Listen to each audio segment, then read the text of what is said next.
भारत की आज़ादी के 77 वर्ष पूर्ण करने के अवसर पर मैं संपूर्ण देशवासियों को और विशेषकर पंजाब और चंडीगढ़ के सभी नागरिक बंधुओं को अपनी ओर से बहुत बहुत शुभकामना देता हूं। मैं सोचता हूं कि इस आज़ादी को प्राप्त करने के पंजाब का जो योगदान है वो बहुत ही महत्वपूर्ण योगदान रहा है। आज़ादी के संघर्ष में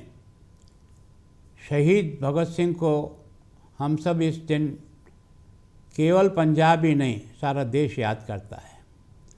ये वही धरती है जहाँ लाला लाजपत राय ने आज़ादी मेरा जन्मसिद्ध अधिकार है की घोषणा करके इस आज़ादी को यज्ञ को आगे बढ़ाया। ये वही धरती है जहाँ उधम सिंह जैसे व्यक्ति ने जलियांवाला बाग के उस नरसंहार का बदला लेने के लिए ठेठ इंग्लैंड जाकर के भी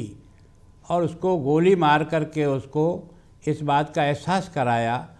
कि आज़ादी के प्रति देश के अंदर कितना बड़ा उबाल है। इन क्रांतिकारी शहीदों ने इस देश की आज़ादी को जंग को लड़ा है। केवल मैं सोचता हूँ कि हज़ारों लोगों ने जेल की यातनाएं बर्दाश्त की, काला पानी की सज़ा को बर्दाश्त किया, लेकिन आज़ादी के इस लौ को उन्होंने कभी भी कमज़ोर नहीं होने दिया। और इस कारण से यह जो आज़ादी का पर्व है वो हम सब लोग के लिए बहुत ही गौरव और बहुत ही एक तरह से संतोष का दिन है। देश के प्रधानमंत्री जी ने जब 75 वर्ष पूरे हुए थे, जब अमृत काल हमारी आज़ादी का मनाया था, तब उन्होंने देश की जनता के सामने एक बात रखी थी कि अब हम अमृत काल है, लेकिन हमारा लक्ष्य है जब 2047 में हम आज़ादी का शताब्दी वर्ष मनाएं, तब हमारा देश दुनिया का नंबर 1 का आर्थिक दृष्टि से और सब दृष्टि से देश बने। और उसके लिए उन्होंने हम सब को भी प्रेरित करने का प्रयास किया है। मैं सोचता हूँ कि हम सब लोगों को इस बारे में विचार करना चाहिए कि जिन्होंने आज़ादी का जंग लड़ा, जिन्होंने अपना सब कुछ दिया, अपना परिवार छोड़े, भाई बहन छोड़े, देश की आज़ादी के लिए सब यातनाएं सहन की, उन्होंने तो अपना एक कर्तव्य पूरा कर दिया और हमको आज़ादी का ये जो शुभ अवसर मनाने का मौका दे दिया। लेकिन आज हमारी भी तो कुछ जिम्मेदारी है कि आज हम इस आज़ाद भारत में जब हम रह रहे हैं तो हम 140 करोड़ लोगों के भी मन में इस बात का भाव आना चाहिए कि जिन्होंने हमें आज़ादी का ये अवसर दिया है, अब हम देश को अपने कर्म शक्ति से, अपनी ईमानदारी से, अपनी निष्ठा से, अपनी प्रयत्न से इस देश को उस ऊंचाई को दें जिस ऊंचाई के लिए आज हम और आप सब लोग जो है लालायित हैं। मैं सोचता हूँ ये देश का कितना भाग्यशाली है कि जब 18वीं लोकसभा का चुनाव किया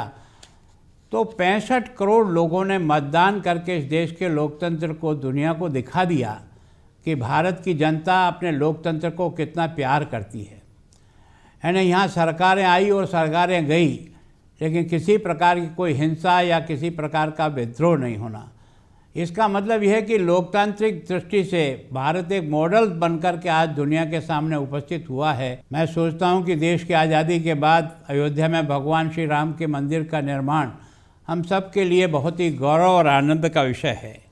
ये इस देश को G20 को जिस सफलतापूर्वक भारत ने अपनी अध्यक्षता में जिसको संपन्न किया और जो रेजोल्यूशन यहाँ पास हुआ, वो सारे देश के दुनिया के देशों ने सर्वसम्मति से उसे स्वीकार करके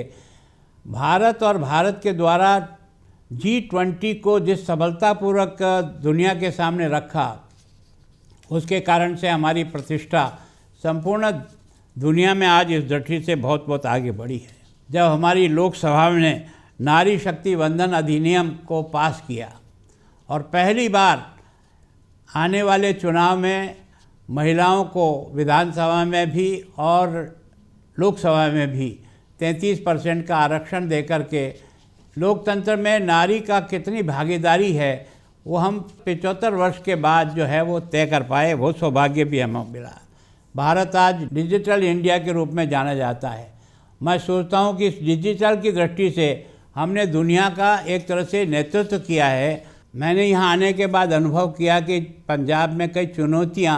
आप और मेरे सबको विचार करने के लिए प्रेरित कर रही है। हमारी जो 6 ज़िले हैं जिसमें हमारा जो पाकिस्तान के साथ जो बॉर्डर है वो 553 किलोमीटर का है, और वहाँ जिस प्रकार की गतिविधियाँ हम है ना, एक तरह से पाकिस्तान छद्मवेशी रूप से जिस तरह से भारत को एक तरह से परेशान करने का प्रयास कर रहा है, ड्रोन के माध्यम से जो है वो हमारे यहाँ हथियार और हमारे यहाँ एक तरह से इस नशीले पदार्थों को भेजने का जो काम कर रहा है, मैं सोचता हूँ कि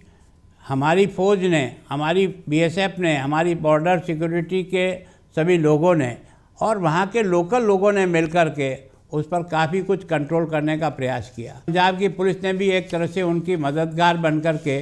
इस को रोकने का प्रयास किया है। पंजाब नशा मुक्त कैसे बने, इस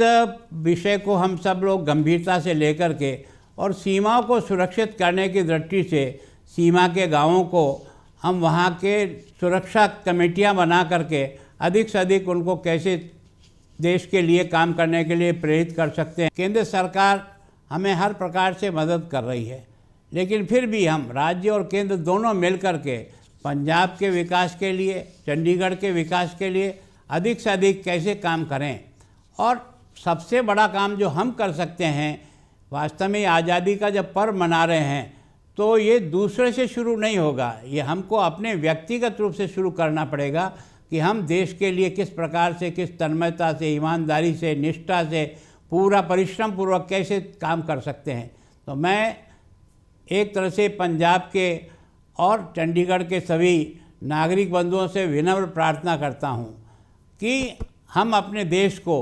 आज़ादी का जब 100 वर्ष मनाएं तब दुनिया का नंबर 1 का देश बनाएं। आज भी हमारा सौभाग्य है कि हम दुनिया में 5वीं बड़ी अर्थशक्ति के रूप में उभर गए हैं, और हमारी कोशिश है देश की कि हम तीसरी शक्ति अगले साल तक बन जाएंगे। लेकिन हमारा लक्ष्य है कि 2047 के पहले पहले हम भारत को विश्व की आर्थिक शक्ति में नंबर 1 बनाना है और भारत की प्रतिष्ठा को बढ़ाना है।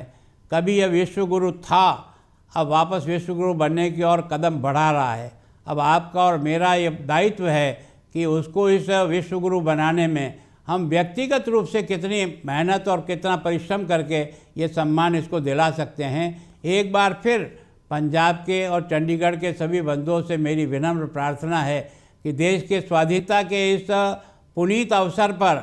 हम अपनी ओर से उन शहीदों को